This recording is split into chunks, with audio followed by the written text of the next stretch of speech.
Salut chers hamsters férus de finances. Aujourd'hui, j'aimerais vous parler d'un sujet étroitement lié à l'argent, à savoir les impôts. Nous sommes tous conscients de l'obligation de les payer. Mais comment les personnes les plus riches de la planète font-elles pour gérer leurs impôts? Pour l'épisode d'aujourd'hui, j'ai préparé une vidéo qui présente les points de vue des milliardaires sur la façon dont ils gèrent leurs responsabilités fiscales.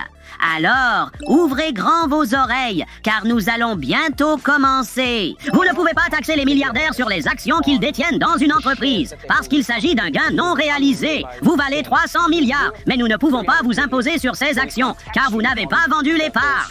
Donc vous n'avez pas l'argent, n'est-ce pas? Le truc est que vous valez cet argent, mais vous ne l'avez pas. Et je comprends l'argument, ils disent « Non, vous n'avez pas l'argent, c'est juste ce que vous valez. » Et comme les règles ne tiennent plus, c'est comme si vous n'avez rien, donc on ne peut pas vous taxer sur ces actions. Ensuite, Elon Musk propose d'acheter Twitter. Et puis il dit « Je mets mon stock de Tesla en garantie. » Il se tourne maintenant vers le capital investissement, les banques et d'autres personnes riches et ainsi de suite. Il leur dit « Est-ce que vous pouvez me prêter l'argent pour acheter Twitter ?»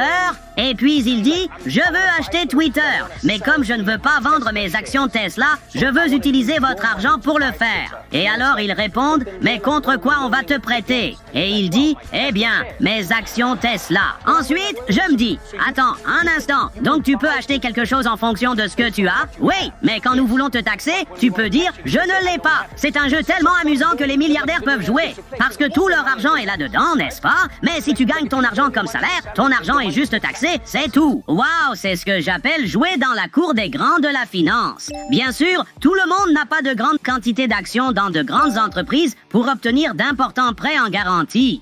Cependant, la stratégie elle-même est assez ingénieuse. Non, c'est une parfaite illustration de la façon dont le prix et la valeur peuvent différer considérablement, surtout d'un point de vue fiscal. Assurez-vous de ne pas manquer les nouveaux épisodes afin que nous puissions continuer à devenir plus sages ensemble.